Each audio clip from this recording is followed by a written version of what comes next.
ನಮಸ್ಕಾರ, ನೀವು ನೋಡ್ತಾ ಇದ್ದೀರಾ ತೇಜಸ್ ನ್ಯೂಸ್ ಕನ್ನಡ. ನಾನು ನಿಮ್ಮ ಸುಷ್ಮಿತಾ. ಕೋರ್ಟಿನ ಆದೇಶದನ್ವಯ ನಾನೇ ಕಾರ್ಯನಿರತ ಪತ್ರಕರ್ತರ ಸಂಘದ ಅಧ್ಯಕ್ಷನಾಗಿದ್ದೇನೆ ಎಂದು, ಹಾಗಾಗಿ ನನಗೆ ಅಧ್ಯಕ್ಷ ಸ್ಥಾನ ಬಿಟ್ಟುಕೊಡಬೇಕು ಎಂದು ಅಶೋಕ್ ಕುಮಾರ್ ಕರಂಜಿಯವರು ಮಾತನಾಡಿ ತಿಳಿಸಿದ್ದಾರೆ. ಬೀದರ್ ನಗರದಲ್ಲಿ ಕರೆದ ಸುದ್ದಿಗೋಷ್ಠಿಯನ್ನು ಉದ್ದೇಶಿಸಿ ಮಾತನಾಡಿದ ಅವರು, ನಾನು ಕಳೆದ 2018ರಿಂದ 19ನೇ ಸಾಲಿನ ಚುನಾವಣೆಯಲ್ಲಿ ಅಧ್ಯಕ್ಷ ಸ್ಥಾನಕ್ಕೆ ಆಯ್ಕೆಯಾಗಿದೆ. ಇಲ್ಲಿಯ ಬಹುವರ್ಷದ ಕನಸು ಇಲ್ಲೊಂದು ಪತ್ರಿಕಾ ಭವನ ಆಗಬೇಕು ಎನ್ನುವುದಾಗಿತ್ತು. ನನ್ನ ನೇತೃತ್ವದಲ್ಲಿ ಜೊತೆಗೆ ಪದಾಧಿಕಾರಿಗಳ ಸಂಘದ ಸದಸ್ಯರ ಸಹಕಾರದಿಂದಾಗಿ ಬೀದರ್ನಲ್ಲಿ ನನ್ನ ಅವಧಿಯಲ್ಲಿ ಪತ್ರಿಕಾ ಭವನ ನಿರ್ಮಾಣಗೊಂಡು ಉದ್ಘಾಟನೆ ಕೂಡ ಮಾಡಲಾಗಿದೆ. ಈಗಾಗಲೇ ಪತ್ರಿಕಾ ಭವನದಲ್ಲಿ ಅದರದೇ ಆದ ಕಾರ್ಯಚಟುವಟಿಕೆ ಕೂಡ ನಡೆಯುತ್ತಾ ಇದೆ ಎಂದು ತಿಳಿಸಿದರು. ನ್ಯಾಯಾಲಯದ ಆದೇಶದ ದಿನಾಂಕ 16/3/2024ರಂದು ಬಂದಿದೆ. ಹೀಗಾಗಿ ನಾನು ಅಂದಿನಿಂದ ಸಂಘದ ಜಿಲ್ಲಾಧ್ಯಕ್ಷನಾಗಿ ಮುಂದುವರೆದಿದ್ದೇನೆ ಎಂದು ಸ್ಪಷ್ಟನೆಯನ್ನು ನೀಡಿದರು. ಹಾಗೂ ನ್ಯಾಯಾಲಯದ ಆದೇಶ ಸಂಖ್ಯೆ OS 1912/2024 CR 3413/24 ಆಗಿರುತ್ತದೆ ಎಂದು ನುಡಿದರು. 2022ರ ಫೆಬ್ರವರಿ 27ರಂದು ನಡೆದ ಕರ್ನಾಟಕ ಕಾರ್ಯನಿರತ ಪತ್ರಕರ್ತರ ಸಂಘದ ಜಿಲ್ಲಾಧ್ಯಕ್ಷರ ಚುನಾವಣೆಯಲ್ಲಿ ಆಯ್ಕೆಯಾಗಿದ್ದೇನೆ.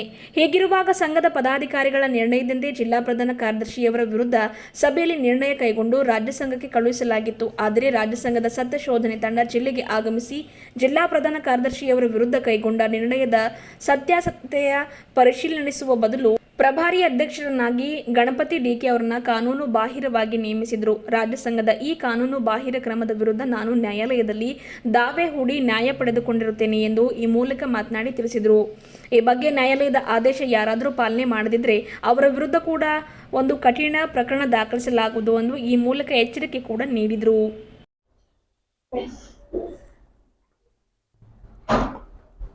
ಇವತ್ತಿನ ಬೀದರ್ ಜಿಲ್ಲಾ ಪತ್ರಿಕಾ ಭವನದಲ್ಲಿ ಪತ್ರಿಕಾಗೋಷ್ಠಿಯನ್ನು ಆಯೋಜನೆ ಮಾಡಿದ್ದೇವೆ. ಜಿಲ್ಲೆಯ ಎಲ್ಲ ಪತ್ರಕರ್ತರಿಗೂ ಸ್ವಾಗತವನ್ನು ಕೋರುತ್ತಾ, ಇವತ್ತು ತಮ್ಮ ಮುಂದೆ ಬರಬೇಕಾದರೆ ಒಂದು ಕಾರಣ, ಕಳೆದ ವರ್ಷ ದಿನಾಂಕ 27 ಫೆಬ್ರವರಿ 2022ರಂದು ನಾನು ಜಿಲ್ಲಾ ಕಾರ್ಯನಿರತ ಪತ್ರಕರ್ತರ ಸಂಘದ ಜಿಲ್ಲಾ ಅಧ್ಯಕ್ಷರಾಗಿ ಚುನಾವಣೆಯಲ್ಲಿ ಆಯ್ಕೆಯಾಗಿದ್ದೇನೆ. ಹಾಗಾಗಿ ಸುಮಾರು ಆಯ್ಕೆಯಾದ ನಂತರ 7 ನವೆಂಬರ್ 2022ರಂದು ನಮ್ಮ ಜಿಲ್ಲಾ ಪತ್ರಿಕಾ ಭವನವನ್ನು ಉದ್ಘಾಟನೆ ಮಾಡಿದ್ದೇವೆ. ಅದು ಒಂದು ನನ್ನ ಕನಸಿನ ಕೂಸಾಗಿತ್ತು. ಯಾಕಂದರೆ ಕಳೆದ 60 ವರ್ಷಗಳಿಂದ ಬೀದರ್ ಜಿಲ್ಲೆಯಲ್ಲಿ ಪತ್ರಿಕಾ ಭವನ ಇರಲಿಲ್ಲ. ನನ್ನ ಪತ್ರಕರ್ತ ಮಿತ್ರರು, ಬಂಧುಗಳು ಇವತ್ತು ಎಲ್ಲೋ ಒಂಥರ ಕೂಡ್ತಾ ಇದ್ದರು. ಹಾಗಾಗಿ ಅವರಿಗೆ ಒಂದು ಕೂಡಲಿಕ್ಕೆ ಈ ಭವನವನ್ನು ನಿರ್ಮಾಣ ಮಾಡಬೇಕು ಅಂಥೇಳಿ ನನ್ನ ಒಳಗೊಂದು ಆಸೆ ಹುಟ್ಟಿತ್ತು. ಹಾಗಾಗಿ ಅದಕ್ಕೆ ಸುಮಾರು 3 ವರ್ಷಗಳಿಂದ ನಾನು ಆ ಪತ್ರಿಕಾ ಭವನವನ್ನು ಬೆನ್ನಟ್ಟಿ ಅದಕ್ಕೆ ಸರ್ಕಾರದಿಂದ ಆಡಳಿತಾತ್ಮಕ ಅನುಮೋದನೆ ತರೋದಾಗಲಿ, ಅದಕ್ಕೆ ದುಡ್ಡನ್ನು ಕಲೆಕ್ಟ್ ಮಾಡೋದಾಗಲಿ, ಮತ್ತು ಇನ್ನಿತರ ವಿಷಯಗಳು, ಅದಕ್ಕೆ ಒಂದು ಕೋರ್ಟ್ನಲ್ಲಿ ದಾವೆ ಕೂಡ ಇತ್ತು. ಆ ನಿವೇಶನದ ಅಲ್ಲಿನ ಮಾಲೀಕರಾಗಿರ್ತಕ್ಕಂಥ ನಮ್ಮ ಶ್ರೀಕಾಂತ್ ಸ್ವಾಮಿಯವರು ಕೋರ್ಟ್ನಲ್ಲಿ ದಾವೆ ಹಾಕಿದ್ರು. ಆ ದಾವೆನೂ ಕೂಡ ನಾವೇ ಸ್ವತಃ ಓಡಾಡಿ ಅದನ್ನು ಒಂದು ಮುಕ್ತಾಯಗೊಳಿಸಿದ್ದೇವೆ ಅಂತ ಹೇಳಕ್ಕೆ ಇಷ್ಟಪಡ್ತೀನಿ ನಾನು. ಈಗ ಆದ ನಂತರ ನನ್ನನ್ನು ವಿನಾಕಾರಣ, ಅಂದರೆ ಯಾವುದೇ ನೋಟಿಸ್ ನೀಡದೆ ನನ್ನನ್ನು ಅಧ್ಯಕ್ಷ ಸ್ಥಾನ ತೆಗೆದು ನನ್ನ ಪ್ಲೇಸ್ನಲ್ಲಿ ಅಡಕ್ ಅಂದ್ರೆ ಪ್ರಭಾರಾಧ್ಯಕ್ಷರನ್ನಾಗಿ ಡಿಕೆ ಗಣಪತಿಯವರನ್ನು 18 ಏಪ್ರಿಲ್ 2023ರಂದು ನೇಮಕ ಮಾಡಿದ್ರು. ಜಿಲ್ಲಾಧ್ಯಕ್ಷರಿಗೆ ಭಾಳ ಸಲ ಮನವಿನೂ ಕೂಡ ಮಾಡಿದ್ದೆ. ನೋಡಿ, ಈ ಥರ ಮಾಡಿದಿರಿ, ಇದು ಅನೈತಿಕದ, ಇದು ಕಾನೂನಿನ ಅಡಿಯಲ್ಲಿ ಇಲ್ಲ ಅಂತ ಹೇಳಿದ್ರು ಅವರು ಇಲ್ಲ ಮಾಡಲಿಕ್ಕೆ ಬರಲ್ಲ, ಈಗ ಅವರನ್ನೇ ಮಾಡಿದ್ದೇವೆ, ಅವರನ್ನೇ ಕಂಟಿನ್ಯೂ ಮಾಡ್ತೀನಿ ಅಂತ ಹೇಳಿದ ಮೇಲೆ ಅವ್ರಿಗೆ ಜುಲೈ ತಿಂಗಳಿನಲ್ಲಿ ನಾನೊಂದು ಲೀಗಲ್ ನೋಟಿಸನ್ನು ಜಾರಿ ಮಾಡಿದೆ. ರಾಜ್ಯಾಧ್ಯಕ್ಷರು ಶಿವಾನಂದ ತಗಡೂರ್ ಅವರಿಗೆ, ಮತ್ತು GC ಲೋಕೇಶ್ ಅವರಿಗೆ, DK ಗಣಪತಿಗೆ ಮತ್ತು ಲೇಬರ್ ಕಮಿಷನರಿಗೆ, ಜಿಲ್ಲಾ ಲೇಬರ್ ಆಫೀಸರಿಗೆ, ಈ 5 ಜನರನ್ನು ನಾನು ಪಾರ್ಟಿ ಮಾಡಿ ಅವ್ರಿಗೆ ನೋಟಿಸನ್ನು ಜಾರಿ ಮಾಡಿ ನಾನು ಹೈಕೋರ್ಟ್ನಲ್ಲಿ ಒಂದು ದಾವೆಯನ್ನು ಹೂಡಿದ್ದೆ, ಕೇಸನ್ನು ರಿಜಿಸ್ಟರ್ ಮಾಡಿದೆ.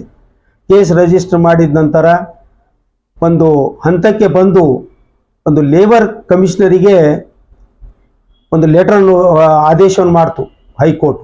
ಏನಂತ, ಇದು ಟ್ರೇಡ್ ಯೂನಿಯನ್ನು ಇದ್ದ ಸಲುವಾಗಿ, ಹಾಗಾಗಿ ಇದು ರಿಜಿಸ್ಟ್ರೇಷನ್ ಆಗಲಿ ಮತ್ತು ಯಾವುದೇ ಒಂದು ಕೇಸ್ಗಳು ಇತ್ಯರ್ಥ ಮಾಡಬೇಕಾದ್ರೆ ಲೇಬರ್ ಅಧಿಕಾರಿಗಳು ಇದಕ್ಕೆ ನೇರ ಜವಾಬ್ದಾರಿ ಆಗ್ತಾರೆ ಅಂತೇಳಿ ಲೇಬರ್ ಕಮಿಷನರ್ಗೆ ಹಾಕಿದ್ದಾಗ ಲೇಬರ್ ಕಮಿಷನರ್ ಅವರು ಒಂದು ಮಾರ್ಚ್ 4ರಂದು ಒಂದು ತಾರೀಖು ಹಿಯರಿಂಗ್ ಕೊಟ್ಟರು ನನಗೆ. ಮತ್ತು ನಾನು ಯಾರ ವಿರುದ್ಧ ಕೇಸ್ ಮಾಡಿದ್ದೆ, ನಾನು Shivananda Tagaduru, GC Lokesha, DK Ganapathi, labour commissioner ಆಫೀಸ್ನಲ್ಲಿ ಒಂದು ಇದು ಮಾಡಬೇಕಾಗಿತ್ತು. ಹಿಯರಿಂಗ್ ಆಯಿತು. ಹಿಯರಿಂಗಿಗೆ ಹೋಗಲ್ಕಿಂತ ಮುಂಚೆ ನನಗೆ ಒಂದು 4-3 ದಿವಸ ಕೆಳಗಡೆ ನನ್ನ ಹತ್ರ ಒಬ್ಬ ಪತ್ರಕರ್ತ ಬಂದು, ಅಧ್ಯಕ್ಷರೇ, ನಿಮಗೆ ಮರು ನೇಮಕ ನಿಮಗೆ ಅಧ್ಯಕ್ಷನ್ನು ಮಾಡ್ತಾ ಇದ್ದಾರೆ, ಹಾಗಾಗಿ ಬೆಂಗಳೂರಿಗೆ ಬನ್ನಿ, ನೀವು ಅಧ್ಯಕ್ಷರ ನೇತೃತ್ವದ ಮೀಟಿಂಗ್ ಆಗುತ್ತೆ, ನಿಮಗಾಯ್ತು. ಆಯ್ತಪ್ಪ, ನನಗೇನು ಮಾಡೋದಿದೆ, ನನಗೆ ಅಧ್ಯಕ್ಷರ ನೇಮಕ ಮಾಡ್ತಾರಂದಮೇಲೆ ನನಗೆ ಕೋರ್ಟ್ ಕೇಸ್ ತೊಗೊಂಡು ನಾನೇನು ಮಾಡಲಿ, ಆಯ್ತು ಹೋಗೋಣ ತಗೋರಿ ಅಂತ ಹೋದೀವಿ ನಾವು. ಲೆಟರ್ ಮೇಲೆ ಸೈನ್ ತಗೊಂಡು ಅದರಲ್ಲಿ ನನಗೆ ಕಾರ್ಯಕಾರಿ ಸದಸ್ಯ ನೇಮಕ ಮಾಡಿದ್ದು ನನಗೆ ಗೊತ್ತಿಲ್ಲ. ನಾನು ನೋಡಿದೆ, ಓದಲಿಲ್ಲ, ಸ್ವಲ್ಪ ಅದು ಪೂರ್ತಿಯಾಗಿ ನೋಡಲಿಲ್ಲ. ಓಕೆ ಅಂತೇಳಿ ಒಪ್ಕೊಂಡು ಇದು ಮಾಡಿದ ನಂತರ ಅವರು ಆಮೇಲೆ ನಿಮಗೆ ಅಧ್ಯಕ್ಷ ಸ್ಥಾನವನ್ನು ಕೊಡ್ಲಿಕ್ಕೆ ಬರಲ್ಲ ಅಂತೇಳಿ ತಿರುಗಿಬಿದ್ದರು. ಇದು ವಚನ ಭ್ರಷ್ಟ. ಈಗ ಗೊತ್ತಿಲ್ಲ, ಏನೋ ಸೋಷಿಯಲ್ ಮೀಡಿಯಾದಲ್ಲಿ ಹರಿದಾಡ್ತಾ ಇದೆ ಅಂತ ಸಂದೇಶ ನನಗೆ ಬಂದಿದೆ, ನಾನು ನೋಡಿಲ್ಲ. ಬಟ್ ವಚನ ಭ್ರಷ್ಟ ಮಾಡಿದ್ದು ನೀವು, ನಿಮ್ಮ ಅಧ್ಯಕ್ಷರು, ನಾನಲ್ಲ. ಹಾಗಾಗಿ ತಾವು ಇಂಥದ್ದು ಯಾವುದೇ ಸುದ್ದಿಗಳನ್ನು ಹರಿದಾಡಲಿಕ್ಕಿಂತ ಮೊದಲ ಕೋರ್ಟಿಗೆ ತಾವು ಮರ್ಯಾದೆಯನ್ನು ಕೊಟ್ಟು, ತಾವು ಗೌರವವನ್ನು ಕೊಟ್ಟು ತಾವು ಇರಬೇಕು. ಇಲ್ಲ ಅಂದರೆ ನಿಮಗೆ ಈ ಕೋರ್ಟನ್ನು ಕಾನೂನು ಉಲ್ಲಂಘನೆ ಮಾಡಿದ್ದರೆ ನಿಮಗೆ ಮತ್ತೆ ಮುಂದೆ ಬಹಳ ಕೆಟ್ಟದಾಗುತ್ತೆ ನೋಡು ಅಂತೇಳಿ ತಮ್ಮ ಮುಖಾಂತರ ಆ ಪ್ರಭಾರಿ ಅಧ್ಯಕ್ಷ ಇದ್ದವರಿಗೆ ನಾನು ಹೇಳಲಿಕ್ಕೆ ಇಷ್ಟಪಡ್ತೀನಿ. ಯಾಕಂದರೆ ಇದು ಕೋರ್ಟು ಆದೇಶ ಅಂದರೆ ಒಂದು ದೊಡ್ಡ ಆದೇಶ, ಅಧ್ಯಕ್ಷರು ಏನೂ ಇಲ್ಲ ಇದ್ರ ಮುಂದೆ, ಎಲ್ಲಕ್ಕಿಂತ ದೊಡ್ಡ. ಹಾಗಾಗಿ ನಾನು ಮತ್ತೆ ನನಗೆ 16/3/2024 ಮಾನ್ಯ ನ್ಯಾಯಾಲಯ ನನ್ನ ಮನವಿಯನ್ನು ಪುರಸ್ಕರಿಸಿ ನನ್ನನ್ನು ಮರು ನೇಮಕ ಅಂದರೆ ಮುಂದುವರೆದು ನೀವೇ ಅಧ್ಯಕ್ಷರನ್ನಾಗಿ ಅವರನ್ನು ಬದಿಗಿಡಿಸಿ ನನ್ನನ್ನೇ ನೇಮಕ ಮಾಡಿ ಮುಂದುವರಿಸುವಂತೆ ಆದೇಶ ಮಾಡಿದ್ದಾರೆ. ಆ ನ್ಯಾಯಾಲಯಕ್ಕೆ ನಾನು ಅಭಿನಂದನೆಯನ್ನು ಸಲ್ಲಿಸ್ತೇನೆ. ಹಾಗೂ ಎಲ್ಲ ನಮ್ಮ ಪತ್ರಕರ್ತ ಬಳಗದು ನನ್ನ ಜೊತೆ ಯಾರು ನನಗೆ ಸಹಾಯ ಮಾಡಿದ್ದಾರೆ ಅವರಿಗೂ ಕೂಡ ನಾನು ಅವರಿಗೆ ಅಭಿನಂದನೆ ಸಲ್ಲಿಸಿ ಹಾಗಾಗಿ ಇವತ್ತಿನ ಈ ಪತ್ರಿಕಾಗೋಷ್ಠಿಯಲ್ಲಿ ಇನ್ನು ಮುಂದೆ ನನ್ನ ಪತ್ರಿಕಾ ಭವನದಲ್ಲಿ ನನ್ನ ಸಂಘದ ಚಟುವಟಿಕೆಗಳನ್ನು ನಾನು ಹೋಗ್ತೇನೆ. ಮುಂದೆ ಇದೇ ಥರ ಅಭಿವೃದ್ಧಿ ಅಂದರೆ ಪತ್ರಕರ್ತರಿಗೋಸ್ಕರ ಏನೇನು ಅಭಿವೃದ್ಧಿ ಮಾಡಬೇಕು ನಾನು ಮಾಡ್ತೇನೆ ಅಂಥೇಳಿ ತಮ್ಮ ಮುಖಾಂತರ ಹೇಳಿ ವಿಶ್ವಾಸವನ್ನು ವ್ಯಕ್ತಪಡಿಸಿ ತಮಗೆ ಅಭಿನಂದನೆಯನ್ನು ಸಲ್ಲಿಸಿ ನಾನು 2 ಮಾತು ಮುಗಿಸ್ತೀನಿ. ಜೈ ಹಿಂದ್. ಪದಾಧಿಕಾರಿಗಳು ಕೆಲವರು ಸ್ವಲ್ಪ ಕಾರ್ಯದರ್ಶಿಯವರ ವಿರುದ್ಧ ಭಾಳ ಅಸಮಾಧಾನ ವ್ಯಕ್ತಪಡಿಸ್ತಾರೆ. ಇವ್ರು ಏನೇ ಮಾಡಿದ್ರು ಒನ್ ಮ್ಯಾನ್ ಶೋ ಮಾಡ್ಲತ್ತಾರ, ಹಂಗೆ ಮಾಡ್ಲತ್ತಾರ. ನೋಡೋಣ, ಈಗ ನಾನು ಅಧ್ಯಕ್ಷ ಸ್ಥಾನ ಬಂದಿದ್ದೆ, ಏನೇನು ಆಗಿದೆ ಏನೇನಿಲ್ಲ ಅವ್ರ ಕಾರ್ಯ ಚಟುವಟಿಕೆಗಳು ಸ್ವಲ್ಪ ನಾನು ಗಮನಿಸಿದ್ದೆ, ಸ್ವಲ್ಪ ನಡೀತಾ ಇದೆ, ಆ ಥರ ನಡೀತಾ ಇದೆ. ನಾವೆಲ್ಲರೂ ಕೂತ್ಕೊಂಡು ಬಗೆಹರಿಸೋಣ.